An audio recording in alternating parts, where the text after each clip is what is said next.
अखंड विद्याश्रम में आपका स्वागत है। अखंडता का प्रतीक विश्वविद्यालय। आज हम Ayurveda, the science of Indian medicine, जहाँ भारतीय मेडिसिन के बारे में वर्णन करेंगे, डाइजेस्टिव सिस्टम को ध्यान में रखते हुए। मेरे जीवन का मिशन धर्म, इम्पेकेबल विजडम है, अखंडता है, जिसके जान के सब चीज़ों को हम आसानी से समझ सकते हैं, जान सकते हैं, पहचान सकते हैं और अपने आप में संपूर्ण अखंडता ला सकते हैं।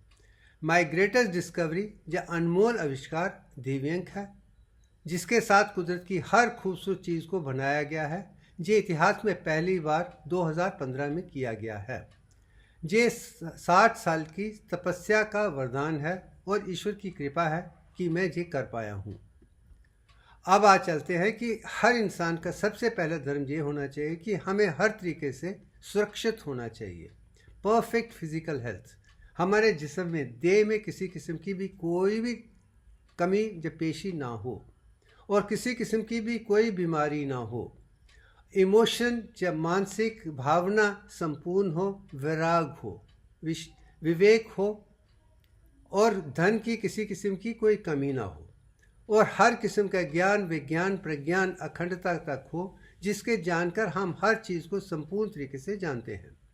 और हमें हर इंसान की इज़्ज़त करनी चाहिए, हर धर्म की इज़्ज़त करनी चाहिए, पूरी दुनिया को साथ में लेकर उनके लिए वो काम करना है जो कुदरत ने इसके लिए मानव को लोक पालन की तरह गार्डियन, कस्टोडियन के लिए बनाया है। अगर ये सब चीज़ें हम एक जीवन में कर पाते हैं तो समझते हैं कि जिस तरीके से ब्रह्मांड ने, सृष्टि ने, पिंडांड तंत्र मानव को बनाया है, उसका हम संपूर्ण सदुपयोग करके दुनिया को वो दे रहे हैं जो हमें देने के लिए कहा गया है। और हम किसी न किसी तरीके से अपने आप को संपूर्ण नहीं बना सकते हैं, अखंडता के साथ नहीं जोड़ सकते हैं। उसका पहला कारण मुझे लगता है कि इग्नोरेंस है। हमको ज्ञान, विज्ञान, प्रज्ञान है ही नहीं और ना हम तामसिक हैं, कोई भी चीज़ जानने की कोशिश भी नहीं करते हैं। तो राइट नॉलेज या अखंडता का जो विचारधारा है वो हमसे दूर है। जो भी ज्ञान हमारे पास है, चाहे वो एनाटॉमी का हो, फिजियोलॉजी का हो, बायोकेमिस्ट्री का हो, या साइकोलॉजी का है, उसमें भी बहुत किस्म की गलतियां हैं। ये सब जान के हमें अगर हम आगे चलते हैं तो हम अपने आप में संपूर्ण बन सकते हैं। अखंड विद्याश्रम का यही धर्म है। अब चलते हैं आयुर्वेद। आयुर का मतलब कि उम्र, लंबी उम्र। वेद का मतलब नॉलेज। आयुर्वेद का मतलब कि जो इंडियन सिस्टम ऑफ मेडिसिन है, जो वेद टाइम से जहाँ तक चल आ रहा है, उसके आधार पे हम कैसे सुरक्षित जीवन हर किसी से मुकम्मल, संपूर्ण, अखंड बना सकते हैं, जिसके आधार पे मानव जीवन लोक पालन के लिए जो भी अनिवार्य है, जो भी ज़रूरी है, वो पूरा कर सकते हैं। और आयुर्वेद का एक स्टेटमेंट मुझे बहुत अच्छा लगता है, वो पुरुषार्थ है। हर पुरुष का अर्थ है, मतलब है। सबसे पहले जो दिखाया है वो धर्म है। हमें सत्य और राइटियसनेस, अहिंसा और उन सब यम और नियम से चलना है, जिसके आधार पे हम संपूर्ण इंसान बनते हैं। और उसके बाद जो भी हमारी आर्थिक नीतियां हैं वो धर्म पे आधार होनी चाहिए, उससे ही हम आगे बढ़ सकते हैं। हम दुनिया को झूठ बोल सकते हैं, अपनी अंतरात्मा से झूठ नहीं बोल सकते हैं। उसके बाद अपने जिस्म की जो भी ज़रूरतें हैं, फंडामेंटल नीड्स हैं, जैसे खाना है, पीना है, सेना है, रोना है, जिस तरीके से भी काम करना है, वो भी धर्म के आधार पे होना चाहिए। वही होना चाहिए नीड बेस्ड है। वो ग्रीड के करने की ज़रूरत नहीं है, मगर ऐसी सब चीज़ें करनी चाहिए जिसमें हमारे तन को किसी किस्म की कोई दुविधा ना हो। खाने में दुविधा ना हो, पीने में दुविधा ना हो, किसी ऐसी कोई चीज़ नहीं करनी जो अखंडता के साथ नहीं जुड़ी है। वो ही काम को आगे ले जा सकती है, जिसके आधार पर हम अपने कर्मयोग को भी अच्छा कर सकते हैं।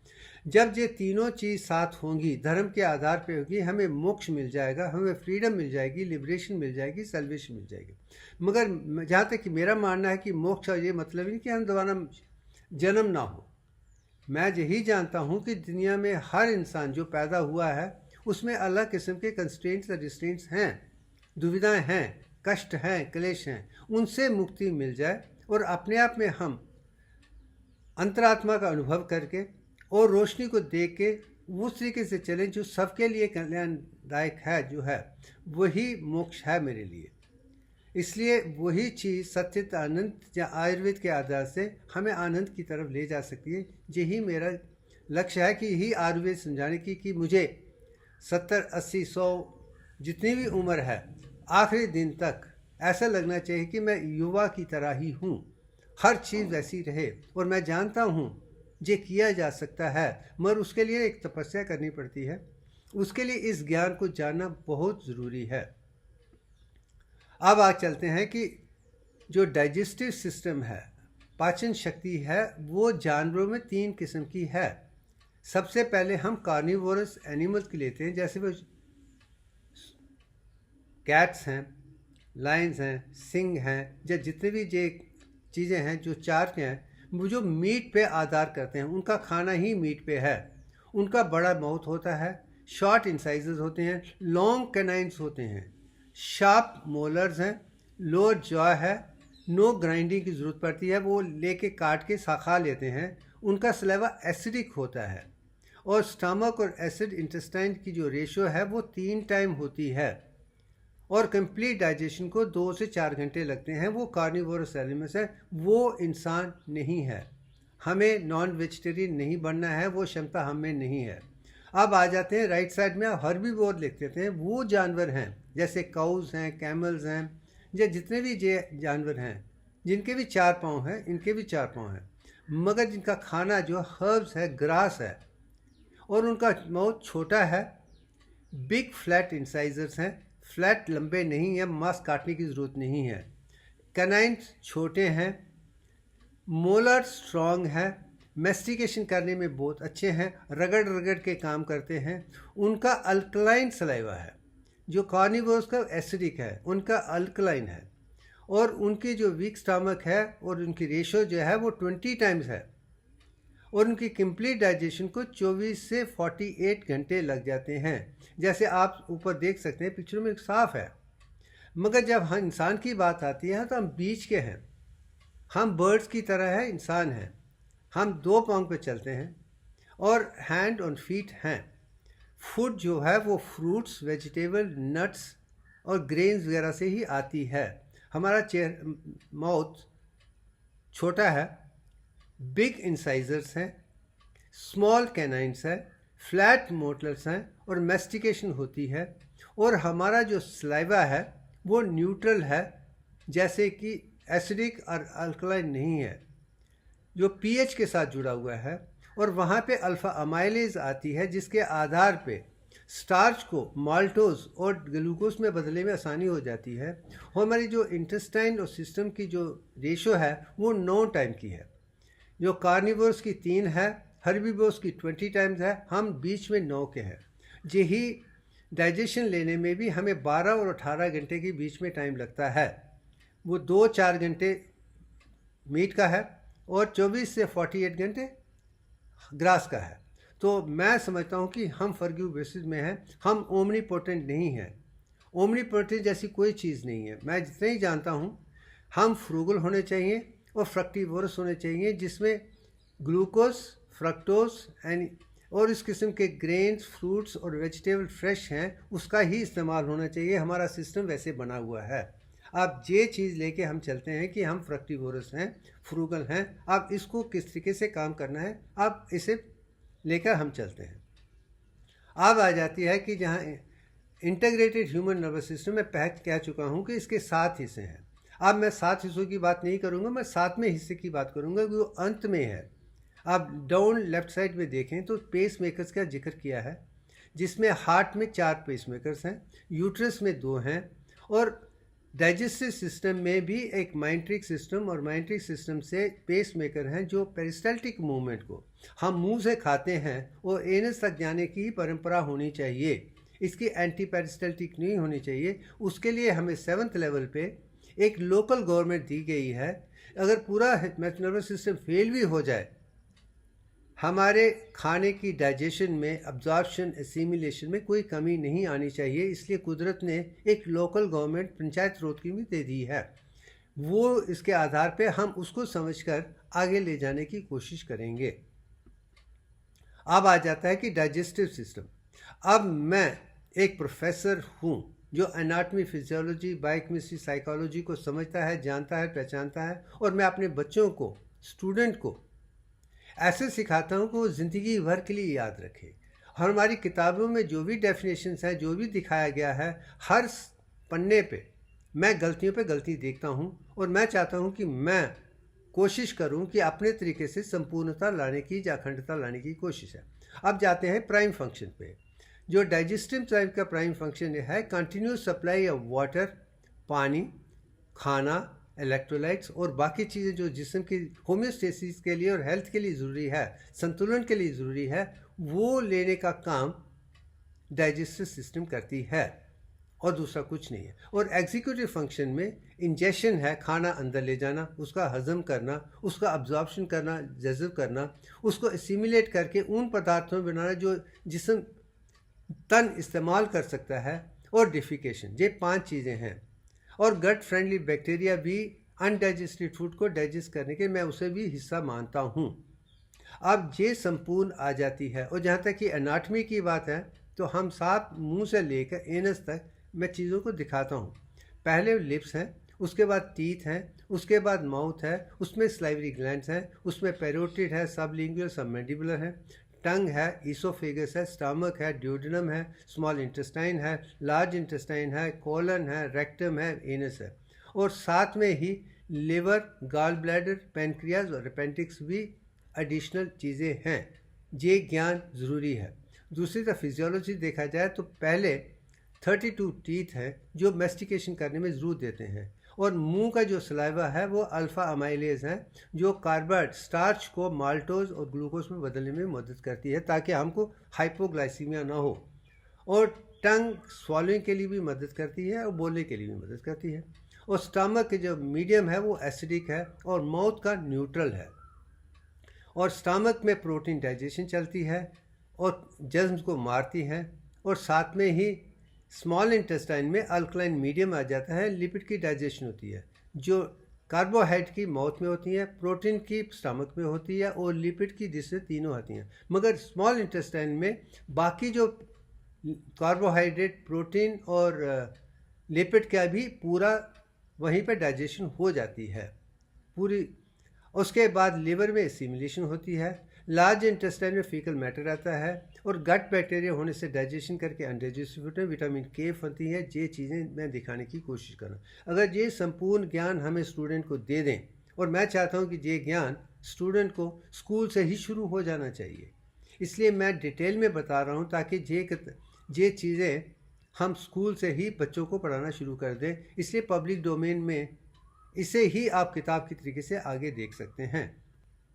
अब आ जाते हैं कि जब जो टीथ है उसकी जो परिभाषा है, जो स्ट्रक्चर है, वो 2 किस्म की है। एक जो शुरू में है डेसिडुअस टीथ हैं, टेम्परेरी हैं, मिल्की टीथ हैं जो 7 साल तक आते हैं।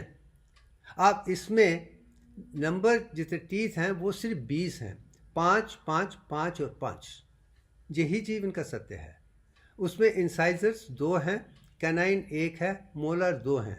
वो 2, 1 और 2 5 हो जाते हैं, और उनको 4 लेके 20 बन जाते हैं। जब तक परमानेंट की टीथ की बात आती है जो 7 साल के बाद उभर के आते हैं, उसमें हर साल में 2 इंसाइजर्स हैं, 1 कैनाइन है, 2 प्रीमेलर्स हैं, 3 मोलर्स हैं। वो दिव्यांग के आधार पे हैं।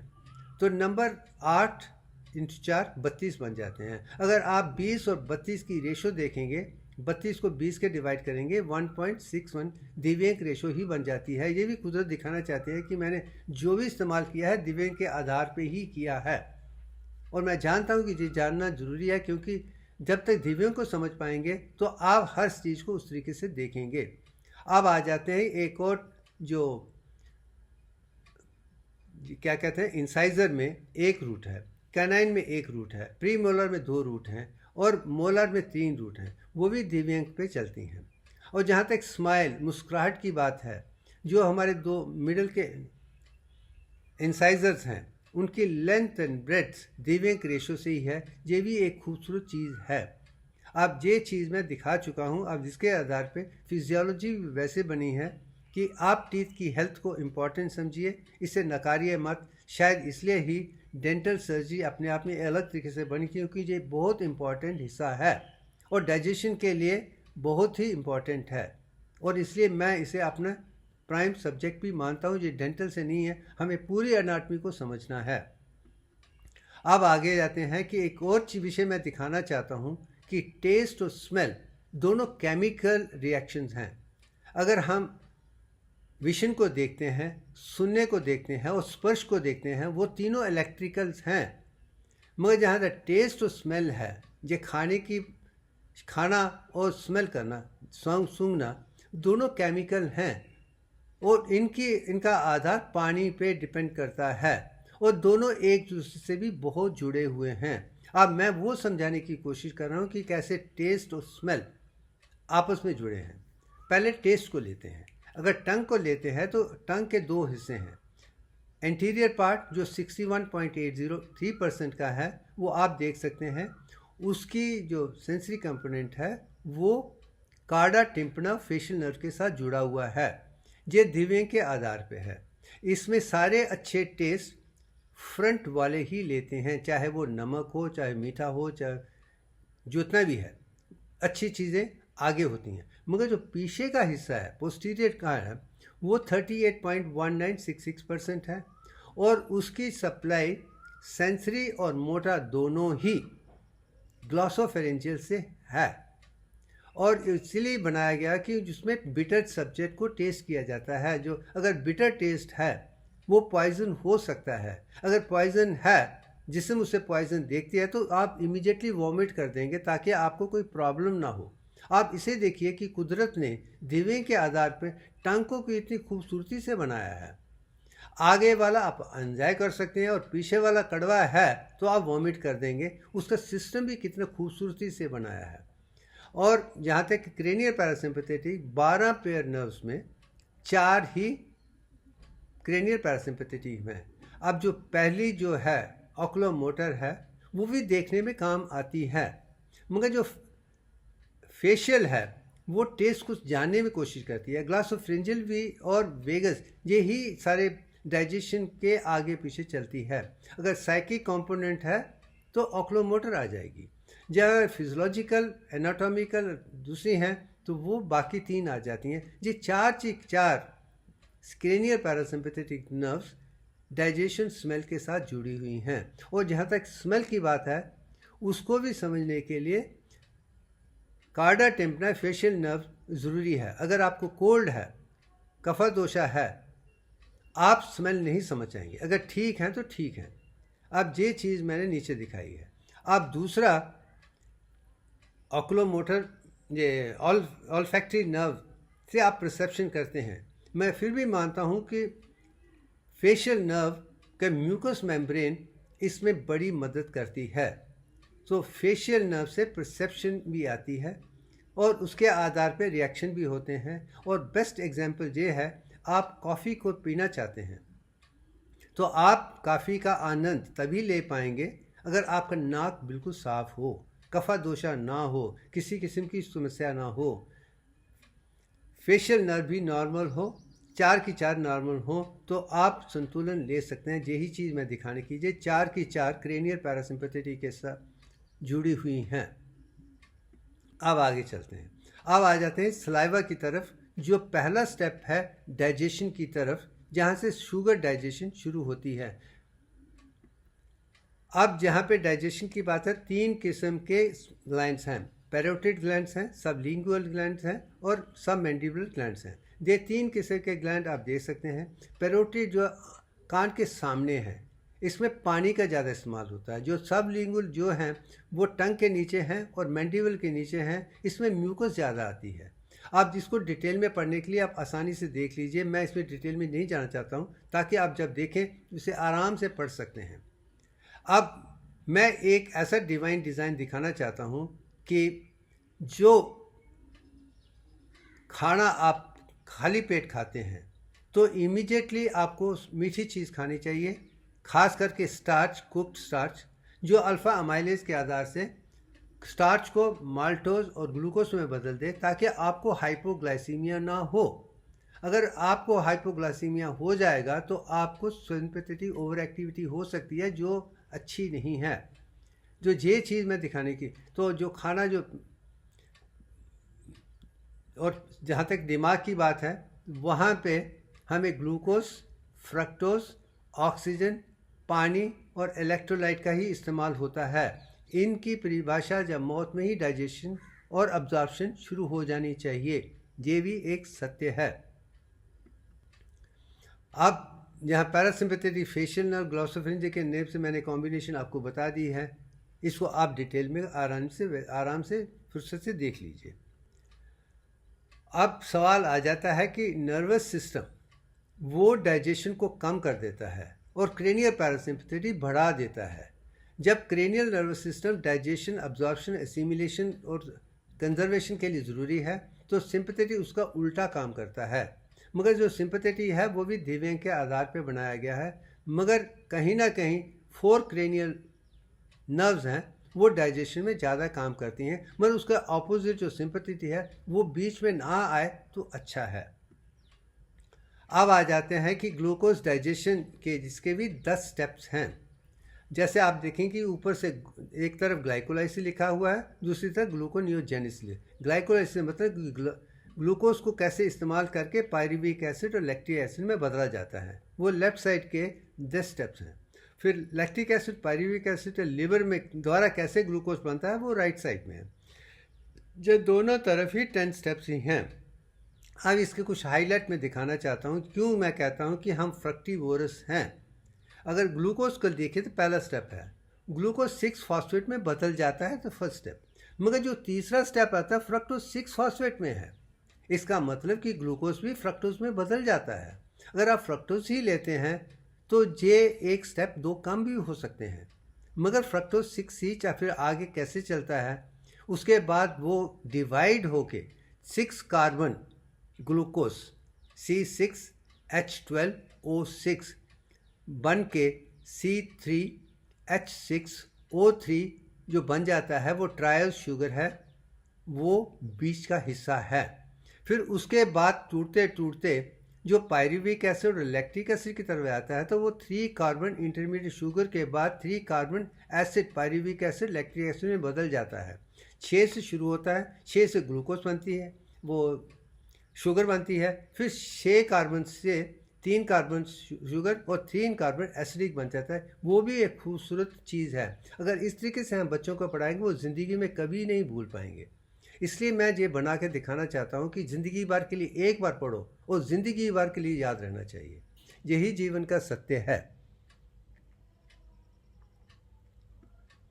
अब आगे चलते हैं। जहाँ तक ग्लूकोज की बात है तो वहाँ पे मीडियम जो है वो 111 मिलीग्राम के पास ही होना चाहिए, इससे कम या ज़्यादा नहीं होना चाहिए। अगर हम इस चीज़ को हमेशा के लिए बरकरार रखते हैं तो हम अपने आप में संतुलन ला सकते हैं। अगर 80 फास्टिंग में हो, 140 पोस्ट प्रेंडियल हो तो कोई समस्या नहीं है, 100 के गिराए में पास ही रहेगा। मगर उसके नीचे अगर 68 तक आ जाता है, जो ऊपर 180 तक चला जाता है, तो समस्या आ सकती है। ये लिमिट्स हैं, मगर ये भी डाइट कंट्रोल, एक्सरसाइज, इन सब से ठीक कर सकते हैं। अगर देखा जाए जो थ्रेशोल्ड वैल्यू शुगर की है वो 180 है। अगर ब्लड शुगर 180 तक चला भी जाए, वो शुगर यूरिन में नहीं आती है, जो डायूरिसिस नहीं आता है। ये भी जीवन का सत्य है। इतने तक हम उसे एलोस्टेसिस कह सकते हैं, ये भी अलाउड है, हो सकता है।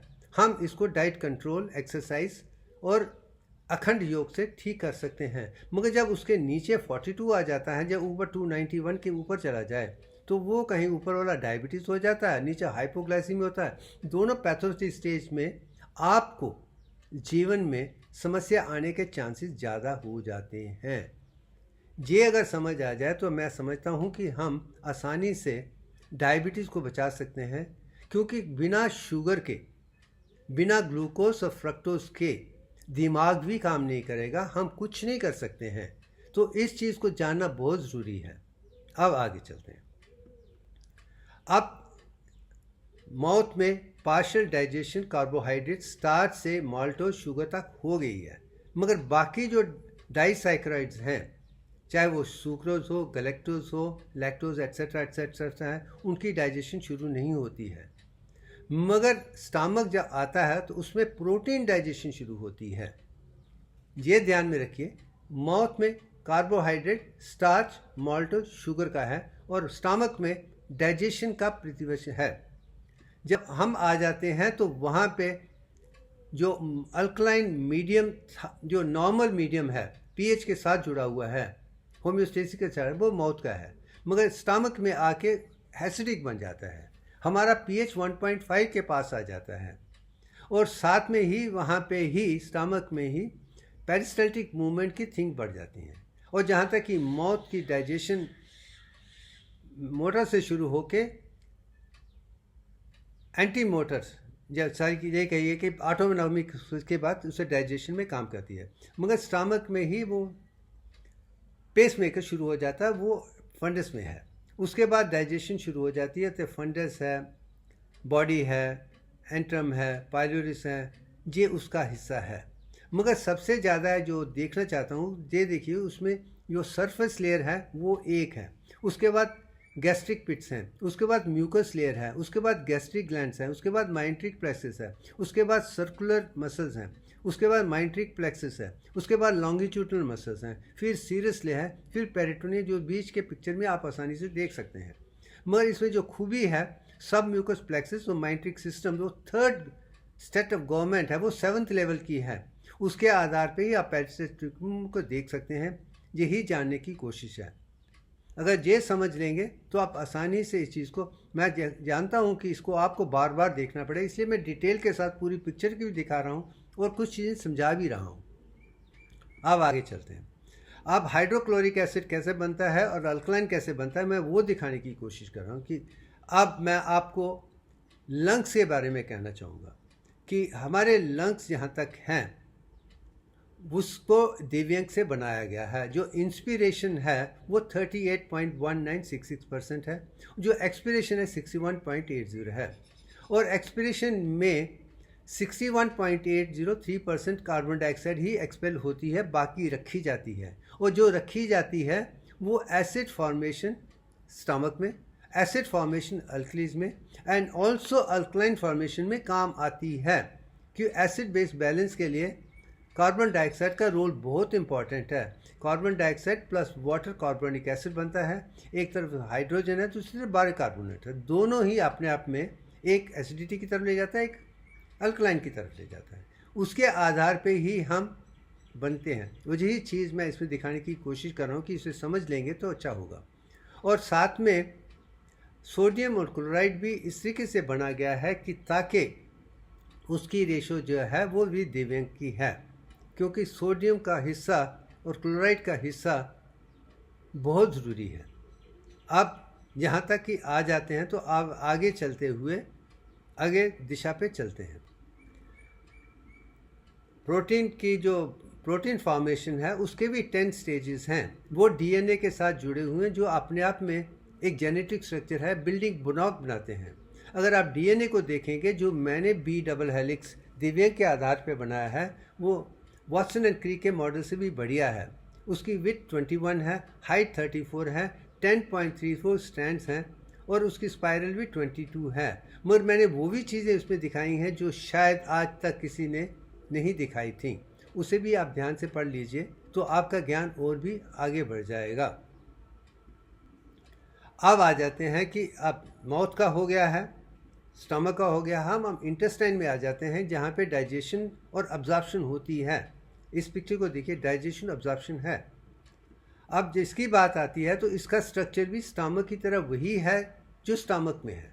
उसका स्ट्रक्चर बिल्कुल एक जैसा ही है जैसे उसमें देखा। मैं इसको दोबारा रिपीट नहीं करूँगा, आप आसानी से पढ़ सकते हैं। मगर इतना ज़रूर है, स्टमक के बाद acid, colic, duodenum, common bile duct, bile salt, bicarbonate from pancreas, ये सब चीज़ें आती हैं और स्ट्रक्चर एक जैसा है। मगर यहाँ पे विलाय होने के कारण अब्जॉर्प्शन अच्छी हो जाती है, जो पूरी चीज़ को आसानी से अब्जॉर्ब कर सकते हैं। वो अब्जॉर्प्शन स्टमक में नहीं है।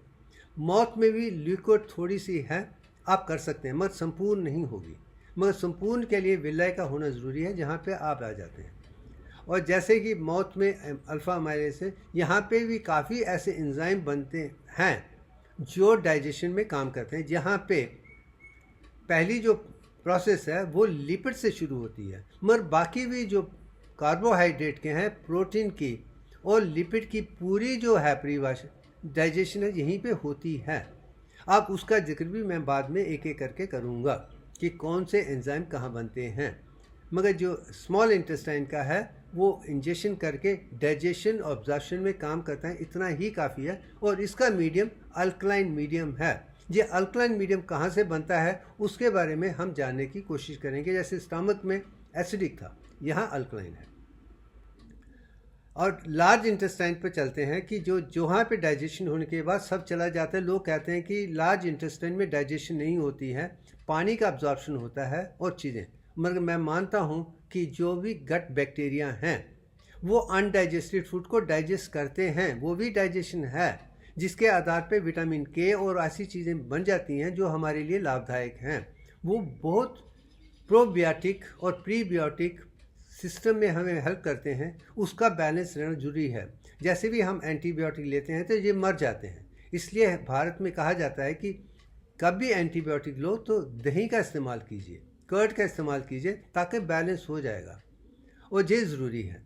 अब ये जानने के लिए इतना काफ़ी है कि लार्ज इंटेस्टाइन में गट बैक्टीरिया के आधार में डाइजेशन होती है, विटामिन के वगैरह बनती है, और चीज़ों को असिमिलेट करके अच्छे तरीके से पेश करके दुनिया के सामने पेश करने का सौभाग्य हमें मिल जाता है। अब आगे चलते हैं। अब दो ही ऐसे हिस्से हैं जिसका डाइजेशन के साथ बहुत ज़रूरी है। जो पहली बात मैं कर रहा हूँ वो लिवर है, जहाँ पे इंसिमिलेशन होती है, और साथ में वो चीज़ें बनती हैं जो लिपिड डाइजेशन में भी काम आती हैं, जैसे लिपिड बाइल सॉल्ट्स हैं, बाइल पिगमेंट्स हैं, बाइल सॉल्यूशंस हैं, साथ में इंसिमिलेशन का है। आप ये स्ट्रक्चर देख लीजिए, लेफ्ट लोब है, राइट लोब है, और बीच में जो है जिसके आधार पे है, मगर इसकी ब्लड सप्लाई इतनी ज़्यादा है। और ये मैं भी कहना चाहूँगा कि अगर हम लिवर ख़राब हो जाए फिर उसको ट्रांसप्लांट करके अगर 25% भी डालेंगे वो जल्दी से जल्दी संपूर्ण बन जाता है। इसमें वो क्षमता है, क्योंकि ये कुदरत की देन है कि हमें लिवर स्ट्रांग होना चाहिए, नहीं तो हमें पित्त हो जाएगा। और पित्त नहीं चाहिए तो लिवर का ठीक रहना बहुत ज़रूरी है। हमें वही चीज़ खानी चाहिए जिसमें लिवर के फंक्शन हमेशा हमेशा के लिए तंदुरुस्त रहे, सूक्ष्म रहे और अखंडता रहे। जो पिक्चर मैं दिख रहा हूँ आप आराम से दोबारा देख लीजिए कि यहाँ पे कैसे क्या क्या होता है। अब आते हैं कि प्राइम फंक्शन ऑफ लिवर को समझना बहुत ज़रूरी है, क्योंकि जो लिवर को समझेगा वो डाइजेशन में बड़ा काम करता है। तो सबसे पहले जो चीज़ मेरे मन में उभर के आती है वो एक्सोक्राइन फंक्शन है। जैसे मैं कहता हूँ कि एंडोक्राइन ग्लैंड में एंडोक्राइन फंक्शन है जिसमें हार्मोन्स बनते हैं, मगर काफ़ी सारी चीज़ों में एक्सोक्राइन फंक्शन है जिसमें एंजाइम और वो चीज़ें ज़रूरत हैं जो डाइजेशन और दूसरी चीज़ों में काम आती हैं। फॉर एग्जांपल कि bile secretion of digestion absorption में फ़ैट के लिए ज़रूरी है, जो एक्सोक्राइन फंक्शन है, और कार्बोहाइड्रेट, फैट और प्रोटीन की डाइजेशन में इसका बड़ा रोल है। मेटाबॉलिज्म, विटामिन और मिनरल्स भी वहाँ पे बनती हैं। ग्लाइकोजेनेसिस मीन ग्लाइकोजन को ग्लूकोज में बदलने का काम है, ग्लूकोजेनेसिस ग्लूकोज बनाने का है, ग्लाइकोजन बनाने का है, ग्लाइकोजन को ग्लूकोज में कन्वर्ट करने का ग्लूकोनियोजेनेसिस का है। ये तीनों के तीनों लिवर में बनते हैं। डिग्रेडेशन और सिंथेसिस ऑफ फैट भी वहीं बनती है, क्योंकि ट्राइग्लिसराइड को या फैट थिंग्स को कोलेस्ट्रॉल में बदलने के लिए या आगे चीज़ें की जिस तरीके से बनाना है वो सिंथेसिस वहीं पे होता है। और synthesis of triglyceride from carbohydrate भी वहीं पे चलता है। आप देख लीजिए कार्बोहाइड्रेट का फॉर्मूला जो है कार्बन, हाइड्रोजन और ऑक्सीजन है, हाइड्रेटेड कार्बन है, और ट्राइग्लिसराइड में भी उसी किस्म का फार्मूला है, इसमें कोई नाइट्रोजन नहीं है। लिपिड और कार्बोहाइड्रेट का फार्मूला एक ही है, मगर एक चीज़ मैं दिखाना चाहूँगा कि अगर कार्बोहाइड्रेट से 1 ग्राम में 4 किलो कैलोरीज होती हैं, मगर फैटी एसिड से आपको 9 kilo calorie, that mean 2.25 times more energy मिलती है, क्योंकि उसमें ऑक्सीजन निकाली गई है, और ऑक्सीजन डालने से एटीपी का प्रदर्शन ज़्यादा मैं दिखा चुका हूँ। अब ये कोलेस्ट्रॉल जो फॉस्फोलिपिड हैं फ्रॉम फ्री एसिड से बनते हैं, वो भी बड़ी ज़रूरी हैं, वो भी वहीं पे लिवर में बनते हैं। सैचुरेटेड फैटी एसिड जो माइटोकॉन्ड्रिया में बनते हैं वो भी ज़रूरी हैं। Lipoprotein HDL, LDL, VLDL and chylomicron वही बनते हैं। अब जहाँ पे दिखाना चाहूँगा HDL, LDL में क्या फ़र्क है। HDL अच्छा कोलेस्ट्रॉल है, LDL बुरा कोलेस्ट्रॉल है, मगर दोनों में अंतर क्या है।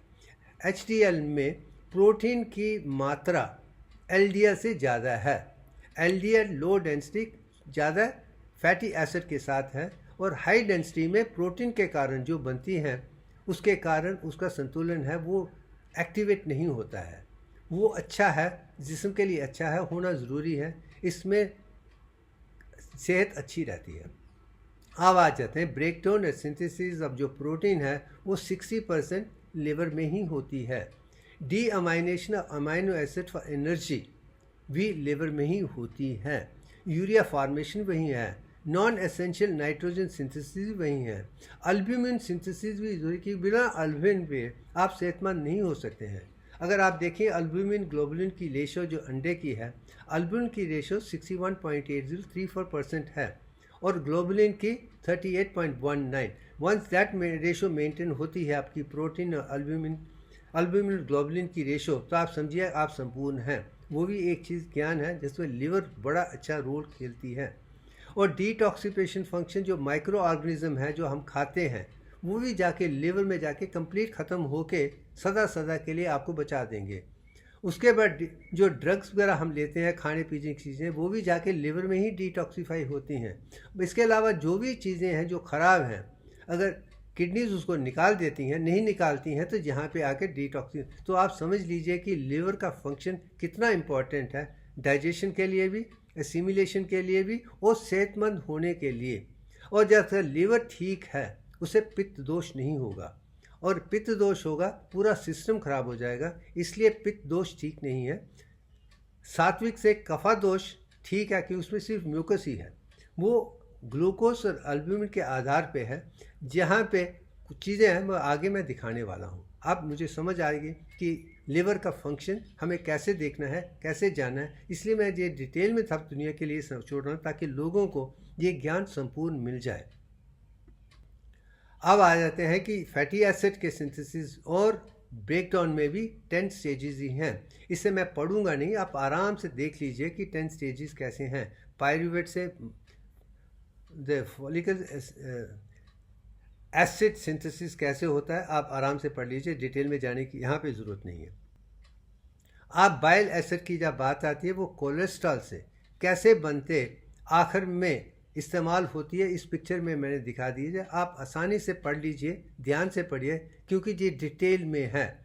इसके स्टेजेस समझ आएंगे तो आप कैसे लिपिड की डाइजेशन में इसका रोल आता है, कैसे वो छोटे हिस्सों में बनकर उसको ऑब्जर्व करके फैटी एसिड बन के हम आगे शक्ति में बदल सकते हैं और लिवर में उसकी रीअब्जॉर्प्शन होती है। अब मैं एक वो चीज़ दिखाना चाहता हूँ जो एंट्रोहेपेटिक सर्कुलेशन है, जिसके बारे में ज्ञान ज़रूरी है। ये पाथवे जो है वो लिवर से शुरू होता है, फिर इंटेस्टाइन में जाता है, फिर पोर्टल सिस्टम से वापस आ जाता है। मगर कुदरत ने इस पोर्टल सिस्टम को बनाया क्यों? क्योंकि जो बाइल साल्ट्स हैं उसकी जो मात्रा है वो लिमिटेड है, 3.5 ग्राम के पास है। वो पूरी फैट डाइजेशन को इस्तेमाल नहीं करता है, क्यों? इसलिए शायद ये भी कहा जाता है कि अगर आपको एंट्रोहेपेटिक की प्रॉब्लम है तो आप फैट्स कम खाइए। अगर फैट्स कम खाएंगे तो ये समस्या नहीं होगी, मगर जितनी फैट ज़्यादा खाएंगे तो यही बाइल सॉल्ट्स बार बार रिपीट होते हैं, कभी 10, 15, 20 बार भी हो जाते हैं। वो आएंगे, डाइजेस्ट करेंगे, फिर पोर्टल सिस्टम से ऑब्जर्व करेंगे, फिर आएंगे, फिर डाइजेस्ट, तो जितनी ज़्यादा फैट होगी उसकी डाइजेशन में भी लेट। अगर ये सिस्टम बराबर नहीं है तो आपको स्टीरियोसिस भी हो सकता है, जो भी खाना जाएगा वो लिपिड की तरह होगा, स्मेल भी रहेगी और प्रॉब्लम रहेगी। वो नहीं चाहिए, तो आपको ये ठीक रखना चाहिए, नहीं तो फैट का कम खाना ज़रूरी है। इसलिए कार्बोहाइड्रेट जो अच्छी क्वालिटी है 61 पॉइंट है, और मैं कहूँगा कि प्रोटीन कहीं ना कहीं 25% के पास हो, बाकी 12-13% ही लिपिड में हो, फैट में नहीं होना चाहिए। इसलिए मैं नॉन वेजिटेरियन के खिलाफ हूँ, क्योंकि हीटिंग कैपेसिटी जो फैट की है वो ज़्यादा है, लिपिड की कम है। और ख़ास कर उसके ऐसे जो फैटी एसिड्स हैं जो अनसैचुरेटेड हैं, जैसे कोकोनट हो, जैसे हैं, वो सेहत के लिए और भी अच्छे हैं।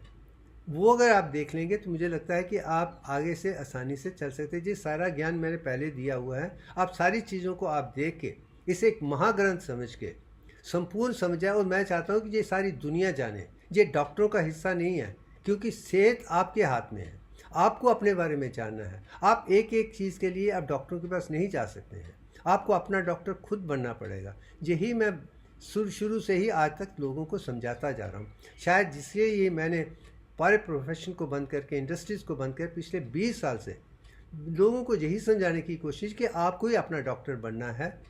डॉक्टरों से कोई ज़रूरत नहीं, उनसे कुछ नहीं, आप ज़्यादा समझ जाएंगे। जितना ज्ञान, विज्ञान, प्रज्ञान आपके पास होगा, उतनी अच्छी सेहत आपकी होगी। अब आते हैं पेनक्रियाज की तरफ, जिसमें डाइजेशन ऑफ फैटी एसिड भी शुरू होती है। इसके भी 2 एक्सोक्राइन और एंडोक्राइन फंक्शन है।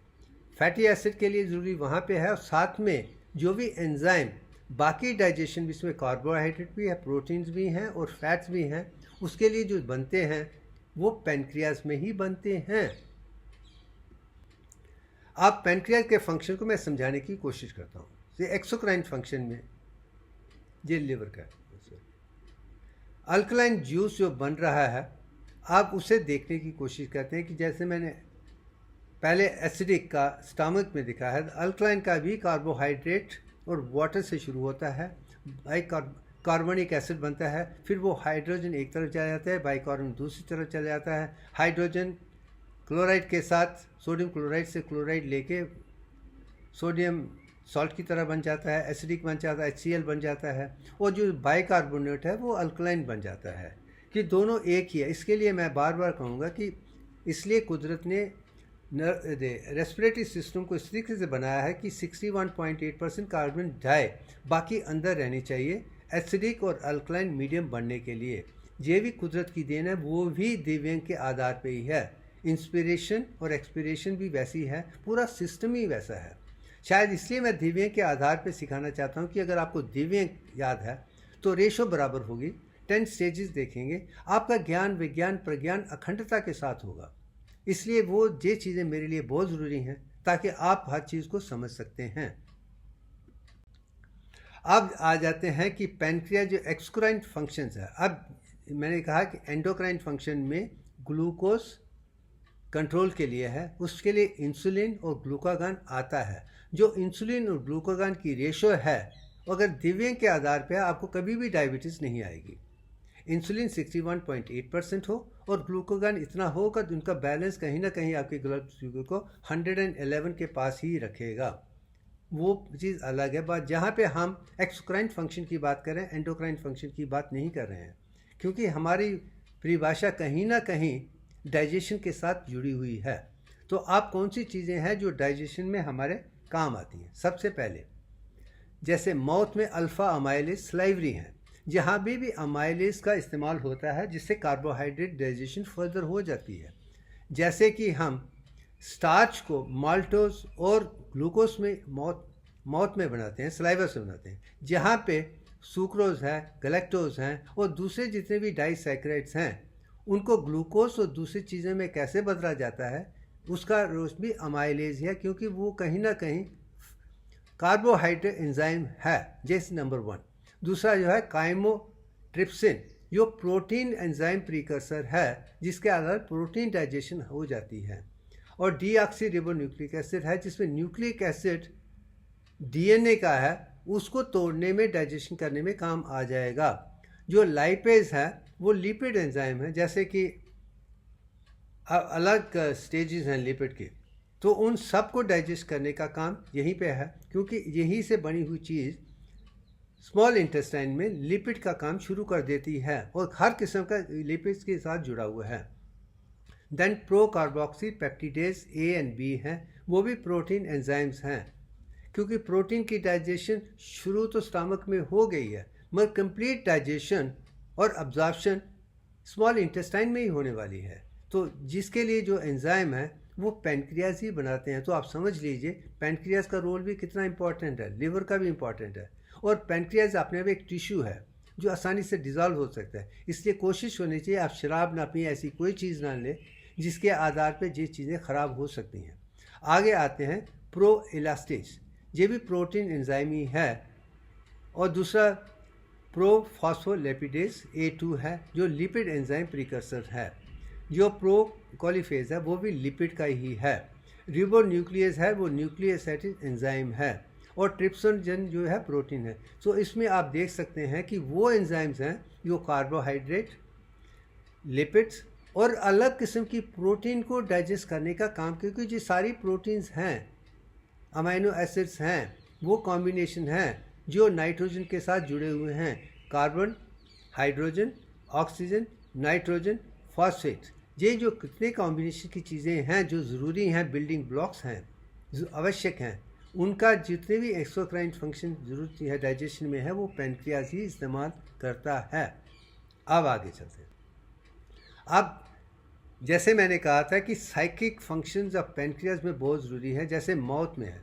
जब हम एसिड की सोचते हैं तो वो स्टमक की तरफ आ जाता है, जब अल्कलाइन की तरफ चलते हैं तो पैनक्रियाज की तरफ आ जाता है। मगर बीच में जो इंटीग्रेटिंग नर्व है, जो काम करती है, वो वेगस नर्व है।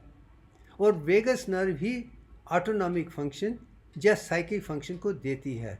जैसे भी हम सोचते हैं, इसलिए मैं कहता हूँ ऑक्लोमोटर का भी एक हिस्सा है। देखने से भी आपको लग जाएगा कि किस किस्म का खाना, तो मुझे किस किस्म का एंजाइम बनाना है। तो क्रेनियल पैरासिम्पैथेटिक जो पहली थर्ड नर्व है, उसका भी रोल है, को दिखाती है कि क्या है और कौन सी चीज़ बनानी चाहिए। फिर सो कॉल्ड फेशियल नर्व, उसका साइकिक के साथ भी जुड़ा हुआ है, साथ में टेस्ट के साथ भी जुड़ा हुआ है, ग्लासोफ्रिंजल का भी है। और मेन जो ये है वो वेगस नर्व है, और जो वेगस प्रीडोमिनेंट है वही फुल डाइजेशन को काम करेगा। ये चीज़ मैं जहाँ पे दिखाने की कोशिश कर रहा हूँ कि अगर ये संपूर्ण ज्ञान आपको आ जाता है तो आप कहीं ना कहीं अपने आप में संपूर्णता ला सकते हैं। अब आगे चलते हैं। अब हमने डाइजेशन के बारे में पूरा देख लिया है, कौन सी चीज़ें खानी है, कैसे खानी है, मैं बता चुका हूँ। उसके बाद में माउथ में किस किस्म की डाइजेशन होती है, कार्बोहाइड्रेट की शुरू हो जाती है, स्टार्च की शुरू हो जाती है, माउथ और स्टमक में प्रोटीन की शुरू हो जाती है, एसिडिक मीडियम है, बड़ा न्यूट्रल है, एसिडिक है। उसके बाद करने के बाद स्मॉल इंटेस्टाइन में अल्कलाइन मीडियम आ जाता है, जिसमें लिवर का भी रोल है, पैनक्रियाज का भी रोल है। फिर जाके पूरी डाइजेशन होती है, डाइजेशन अब्जॉर्प्शन शुरू हो जाती है। उसके बाद लार्ज इंटेस्टाइन में जाके उसकी एक्सपल्शन हो जाती है, जितने तक आप देख चुके हैं। अब यहाँ तक देखने के बाद एक आपको ज्ञान मिल गया है कि परफेक्ट एनाटमी क्या है, दिव्यांग के आधार पे है, फिजियोलॉजी क्या है, बायोकेमिस्ट्री क्या है, साइकोलॉजी है, ये सब चीज़ें मैं दिखा चुका हूँ। अब इसको समझकर अपने आप में संपूर्णता लाने के लिए मैं समझता हूँ कि आयुर्वेद का आना बहुत ज़रूरी है। क्योंकि मुझे याद है कि बचपन से मैं ब्राह्मण होने के कारण सात्विक था, प्योर वेजिटेरियन था, मगर उसके कारण मुझे कफा दोषा था कि नाक से सांस लेने में तकलीफ़ होती थी, म्यूकस बन जाता था। मगर कोई भी डॉक्टर मेरा इलाज नहीं कर पाया। इवन ग्रेजुएशन ख़त्म करने के बाद, सर्जरी के बाद मैंने 3 साल पोस्ट ग्रेजुएशन ENT में की थी, सिर्फ अपनी नेसल साइनस को ठीक करने के लिए, या कफा दोषा जो मेरे सात्विक खाने के साथ जुड़ा हुआ था। अब ये सवाल पता है कि मुझे कफा दोषा था मगर आज नहीं है, मगर मैंने उसको कैसे ठीक किया, तो मैं यही कह सकता हूँ कि आयुर्वेद ने ही मेरी मदद की थी, मेडिकल प्रोफेशन ने नहीं की थी। आयुर्वेद और योग परंपरा से ये जान के कि कफा दोषा के कारण क्या है, इसका काउंटर कैसे किया जा सकता है, ये ज्ञान हमारे मेडिकल किताब में किसी के पास नहीं है। शायद 3 साल तपस्या करने के बाद भी, पोस्ट ग्रेजुएशन करने के बाद मैं नहीं कह, क्योंकि हमारे पास वो ज्ञान नहीं था। मगर आज है तो भाई अब वही ज्ञान मैं दुनिया के सामने दिखाना चाहता हूँ कि मैं सात्विक खाना खाता हूँ, प्योर वेजिटेरियन हूँ, मगर कफा दोषा मेरा है जो कहीं ना कहीं फेशियल नर्व को प्रीडोमिनेट करता है।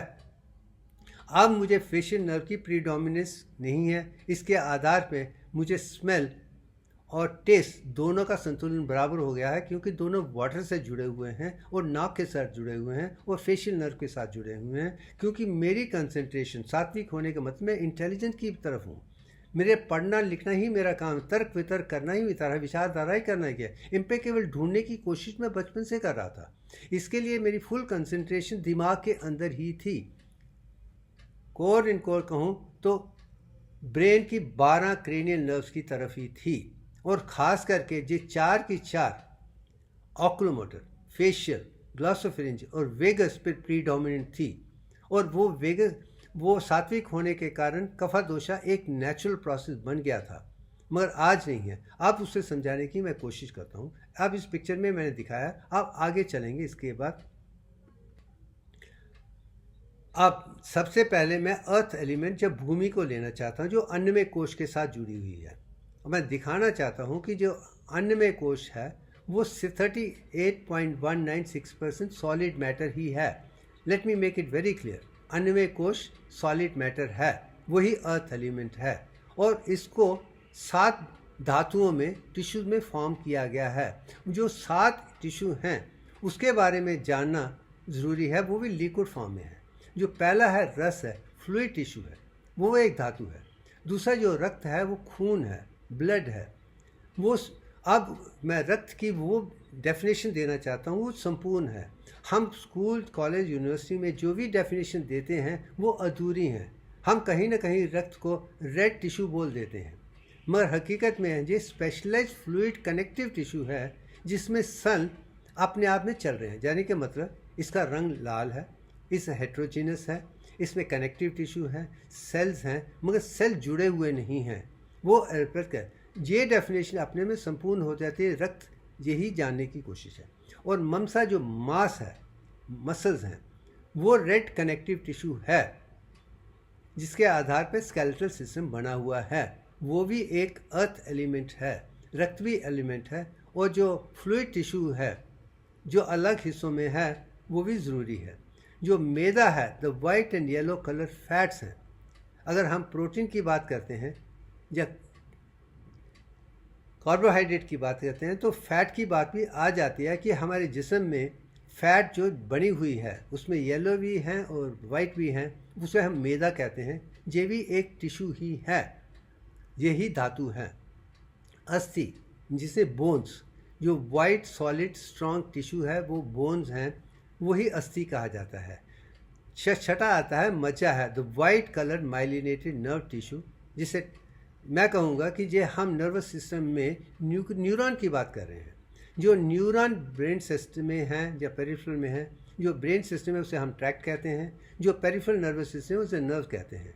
और उसके जो दोनों बीच के हिस्से हैं वो माइलिनेटेड हैं। जो शुरू का हिस्सा रिसेप्टर है वो अनमाइलिनेटेड है, जो टर्मिनल है वो अनमाइलिनेटेड है। ये चीज़ें इलेक्ट्रिकली चार्ज हो जाती हैं। ये ज्ञान भी आयुर्वेद ने क्लासिकल तरीके से मेरे को समझने में और भी आसान, क्योंकि जब दोनों को मिला के मैं दुनिया के सामने पेश कर रहा हूँ तो मुझे लगता है कि मैं वो काम कर रहा हूँ जो सबके कल्याण का है। हमें अब अपने धर्म या विचारधारा से उठ के दुनिया की सच इंसानी को वही दिखाना है जो सबके लिए ज़रूरी है। इसे तेरा मेरा, मेरा तेरा मत समझिए, इसमें पूरी जनता का कल्याण है। जी चलते चलते अब एक इंसान दिव्यांग बना रहा है 2015, अब उसके बाद में हर चीज़ में वही देख रहा है, आपको देना चाहता है। तो मैं चाहता हूँ कि सारी दुनिया वो पढ़े लिखे और रिसर्च उस तरीके से करे। जो 7वां हिस्सा है हम उसे शुक्र कहते हैं, और शुक्र को कहीं ना कहीं सीमन, ओवन और वो रिप्रोडक्टिव इशू के साथ जुड़े हैं। जब मैं कहीं ना कहूँगा कि आप उसे ओजस कह सकते हैं। एक हार्मोन की तरह है, टेस्टोस्टेरोन के साथ है, ईस्ट्रोजन के साथ है, जिसके कारण ओजस है, शक्ति है जो आपको तेजस में बदलनी है, इंटेलिजेंस में बदलनी है। और जो सेमिन एनालिसिस है, जिसे अब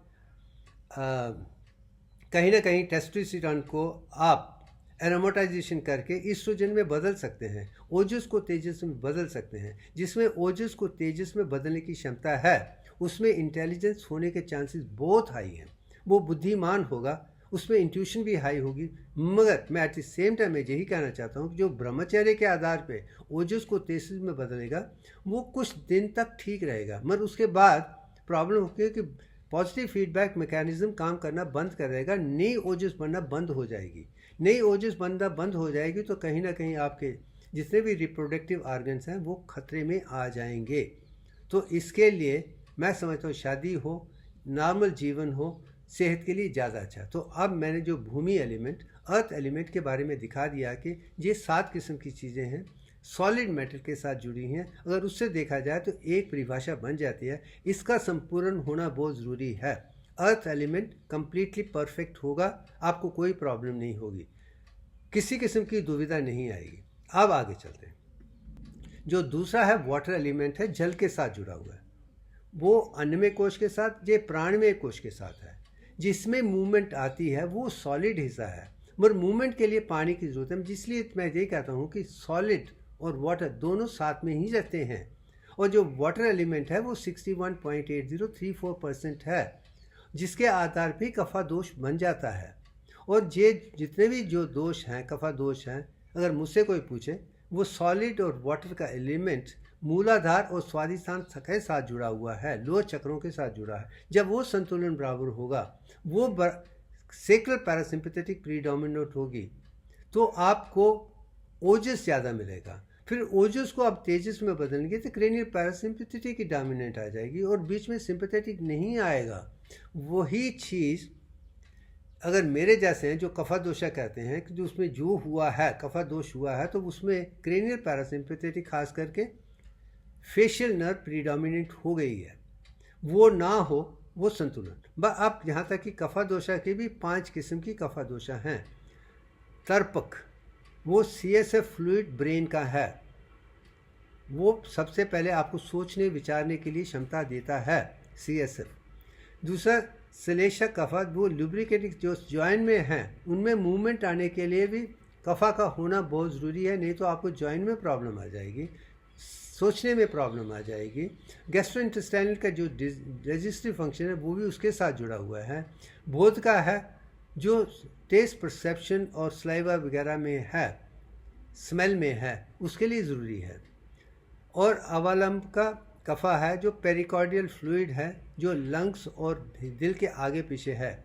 दिल के जो है वो पेरिकार्डियल है, सिमिलरली लंग्स के भी पेरिफ्यूजन है, अराउंड है। ये सब बराबर रहेंगे। सारे के सारे जो एक्स्ट्रा सेलुलर फ्लूइड्स हैं वो कफा दोषा के साथ जुड़े हुए हैं। जो मेन है इंटरस्टिशियल फ्लूइड है वो अन्नमय कोश के साथ जुड़ा हुआ है। ये दोनों, मगर मैं समझता हूँ कि ये दोनों को एक तरह से देखा जाए तो वो बनता है, तो आपको सात्विक खाने में कफा दोषा की तरफ ले जाता है। ध्यान में रखिए, अन्नमय कोश, प्राणमय कोश, इस रेशा में आपको सात्विक फूड होगी तो कफा दोषा होने के चांस जरूर है, मगर क्लेश कुछ नहीं, क्योंकि वो आपको ओजस को तेजस में बदल के आपको सुपर इंटेलिजेंट बना देता है। शायद इसलिए ही जो ब्राह्मण सिर्फ कफा दोष जिसे ही खाते हैं, सात्विक खाना खाते हैं, वो बहुत इंटेलिजेंट हैं, वो काम कर पाते हैं जो दूसरे नहीं कर पाते हैं, क्योंकि उनमें सोचने समझने की और आगे जाने की क्षमता ज़्यादा है, क्योंकि वो सेक्रल से निकल कर ओजस को तेजस में जाके सीधा दिमाग की तरफ ले जाते हैं। शायद उसके लिए शायद मैं भी 10 सेंटर देख पाया हूँ जो दूसरों ने नहीं देखे थे, क्योंकि मैं कफा दोषा के साथ सात्विक के साथ ही था। ये चीज़ मैं समझाने की कोशिश कर रहा हूँ। अब आ जाते हैं फायर एलिमेंट, जो अग्नि है, वो लिवर के साथ जुड़ी हुई है। मैं अगेन आ रहा हूँ, लिवर के साथ जुड़ी है, अग्नि है, इसमें हीट है, इसमें पित्त है। पित्त या लिवर के साथ जुड़ा हुआ है। ये नाभि और उषा चक्रा के साथ जुड़ा हुआ है। ये सेंटर के पोर्शंस हैं। नाभि में भी सिंपैथेटिक और एक्टिविटी होती है और लिवर में भी एक्टिविटी है, क्योंकि गर्मी उस किस्म की है। इससे वो डाइजेशन, अब्जॉर्प्शन, एक्सेप्शन ये सब में काम देता है। इसे ही हम समाना प्राणा में भी देख सकते हैं। समाना प्राणा में भी है, अपाना प्राणा में भी है, प्राणा प्राणा में भी है, उड़ाना प्राणा में ही है। ये जो 5 किस्म के पित्त हैं उसमें आप देखने की कोशिश करते हैं। पाचक पित्त वो है जो डाइजेशन में स्टमक, लिवर, इंटेस्टाइन में काम करता है, क्योंकि वो पाचन शक्ति करता है, वो समाना प्राणा के साथ जुड़ा हुआ है।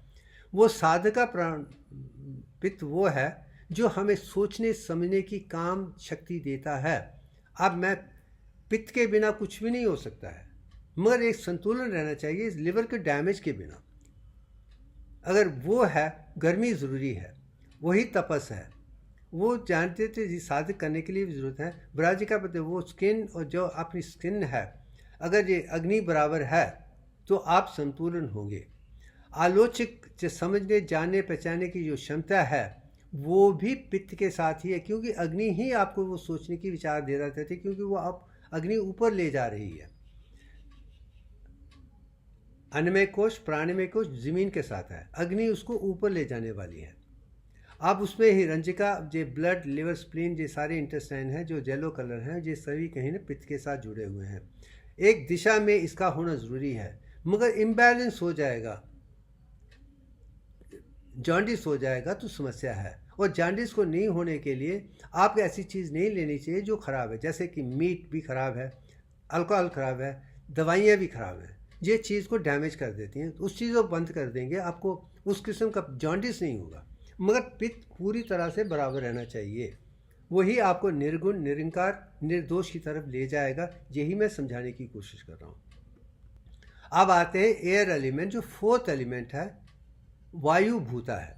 अन्नमय कोश, मनोमय कोश, अब विज्ञानमय कोश की तरफ आ जाते हैं, और इसका संतुलन अनहता और विशुद्धि चक्रा के साथ है। आप इसमें वात आने के या उड़ाना प्राणा की तरफ जाने के चांसेस ज़्यादा है। और प्राणा वात जो है दिल के साथ जुड़ा हुआ, प्राण प्राण के साथ है। अपाना वो पेल्विक के साथ जुड़ा है, वो एक्सपल्शन में काम करता है, सिंपैथेटिक है। समाना डाइजेशन में काम करता है, उड़ाना ऊपर की तरफ ले जाता है, वायना कंप्लीट तरफ है।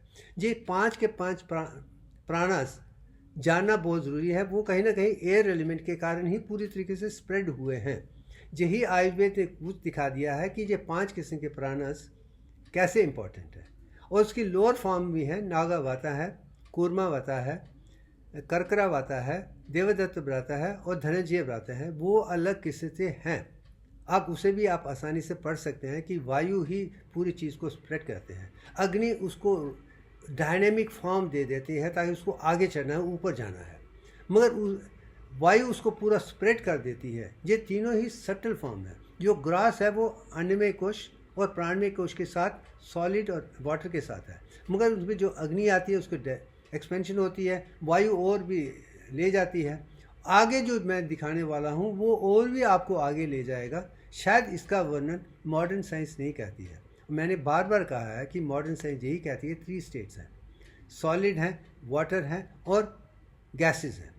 और हमारे अखंड भारत के गुरुओं ने कहा है कि अन्नमय कोश है, प्राणमय कोश है, मनोमय कोश है, विज्ञानमय कोश है, 30 है। यही सॉलिड मैटर है, वाटर है, अग्नि है, वायु है और आकाश है।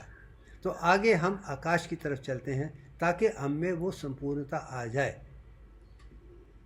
अब जहाँ पे मैं समझता हूँ कि जो इंसान जिसमें आकाश भूता का पूर्ण चरित्र है, वो जानता है कि वो मुझे वो एनर्जी है जो मुझे जिसको तेजस में ले जाएगी, मुझे कुदरत के साथ जुड़ा देगी। यही कारण है शायद मैं अज्ञान चक्र, विज्ञान चक्र, प्रज्ञान चक्र, सहस्रा के वो इश्यूओं को दुनिया के साथ दे पा रहा हूँ। शायद मुझ में जो ईथर एलिमेंट है, क्विंट एसेंस है या आकाश भूता है, उसका संपूर्ण हो चुका। मैं 5 की 5 चीज़ों को अनुभव कर चुका था। इसलिए शायद मैं विज्ञान के 28, प्रज्ञान के 52 और सहस्रा के 1000 और अज्ञा के 28, विज्ञान के 52, प्रज्ञान के 96 दुनिया को दे सका हूँ। शायद इसलिए क्योंकि मुझमें वो क्वांटिसेंट की एनर्जी या आकाश भूता निकल के आ गया था, जिसके आधार पे मैं ये कहूँगा कि ओजस को तेजस बन के मेरे में जो बाहर की सेंस से आंखें खोल के मैं जब दुनिया को देखता हूँ, इंद्रियों को देखता हूँ, वो संपूर्ण है। सेंस ऑर्गन संपूर्ण है, मन संपूर्ण है, बुद्धि संपूर्ण है, इंट्यूशन संपूर्ण है, मैं आत्मा के साथ जुड़ा हूँ। वो सब एक जब बन जाते हैं, वो कहीं ना कहीं आकाश भूता को निकाल देते हैं। इसमें से हम बने हैं, इसी में हम रहते हैं, इसी से हम ख़त्म होने वाले हैं। जिसने आकाश भूता को पहचान लिया वो समझिए कि 10 चक्रों को आसानी से समझ सकता है। नहीं तो आप कहीं ना कहीं रास्ते में अधूरे रह जाएंगे। आपके पास ज्ञान की वो परिभाषा नहीं होगी जो मैं देने की कोशिश कर रहा हूँ। शायद मुझ में पृथ्वी, भूमा, जल, अग्नि, वायु और आकाश तीनों को जानने की सौभाग्य मिला है। शायद सात्विक के कारण है। शायद मैं निर्गुण को आसानी से पहचान पा रहा हूँ, या वो संतुलन कर पा रहा हूँ जिसके आधार पर मैं हर तरीके से संपूर्ण बना हूँ। अगर उसके लिए मैं बार बार यही कहूँगा कि pure vegetarian, no alcohol, no smoking, no drinking ही आपको निर्गुण निरंकार आकाश के पास ले जा सकता है। आप साकार सतगुण ब्राह्मण को जान सकते हैं, आप कुदरत को समझ सकते हैं। अगर आपको वो चलना है तो आपको कहीं ना कहीं सात्विक बनना पड़ेगा। कफा दोषा को आप काउंटर कर सकते हैं, मैं बहुत थोड़ी देर के बाद आपको समझाने की कोशिश करूँगा। चलते हैं, अब आ जाते हैं जिसमें 3 किस्म के गुण हैं और 3 किस्म के दोष हैं जो आयुर्वेद कहता है। जो पहले हम गुणों की बात करते हैं वो एलिमेंट्स की बात है, और जो दोष हैं उनके डिफेक्ट्स हैं। जो सात्विक गुण है प्योर स्पिरिचुअल क्वालिटी है, प्योर वेजिटेरियन खाना है, और साथ में वो कफा दोषा को लाता है। ये मैं बार बार कह रहा हूँ, इसमें वाटर और सॉलिड एलिमेंट का एसोसिएशन जो है वो है। अब जितनी भी ये कफा दोषा है वो अर्थ, वाटर, वेट, मॉइस्ट, हैवी और कोल्ड चीज़ों के साथ जुड़ा हुआ है। ये एक सात्विक गुण है।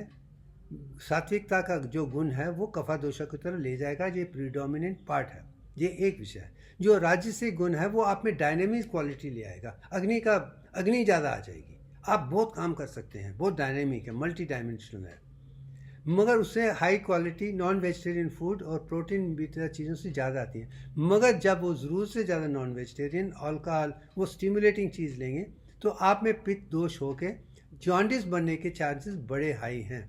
इसके लिए ये अर्थ और एयर के साथ जुड़ा हुआ है। सात्विक अर्थ और वाटर के साथ जुड़ा हुआ है। ये अर्थ और एयर के साथ जुड़ा है। इससे जॉन्डिस और दूसरी लिवर डिजीज आने के साथ आपके लिए दुविधा का कारण बन सकता है, वो भी सेहत के लिए अच्छा नहीं है। और जो तामसिक गुण है इनर्शिया, लेथार्जी है। ये उन चीज़ों से है जो अपने आप में खट्टी चीज़ें खाती हैं, पुरानी चीज़ें खाती हैं, और कहीं ना कहीं आपको बहुत दोष जब हो जाएगा तो आपकी स्किन ड्राई, सब चीज़ें सुस्त हो जाएंगी, वो जो मूवमेंट है वो कम हो जाएगी, आपको नर्व्स, जॉइंट्स वगैरह की प्रॉब्लम ज़्यादा आ जाएंगी। ये 3 चीज़ें हैं, 3 गुण हैं, 3 दोष हैं, मैंने दिखा दिए हैं। अब आगे चलते हैं। अब मैं बात कर रहा हूँ उन चीज़ों की जो मुझे पसंद है। मैं निर्गुण होना चाहता हूँ, निर्दोष होना चाहता हूँ। और निर्गुण का मतलब निरंकार निर्गुण ब्राह्मण को मुझे जानना है, जिसके आधार पर मुझे किसी किस्म की कोई भी दिशा प्रॉब्लम ना हो। निर means no attributes, nature character perfect हो, गुण के एट्रीब्यूट्स नेचर सब परफेक्ट हों, दोष में किसी किस्म की कोई कमी ना हो, हर तरीके से मैं संपूर्ण हूँ, किसी किस्म का डिफेक्ट ना हो, वही मोक्ष है मेरे लिए।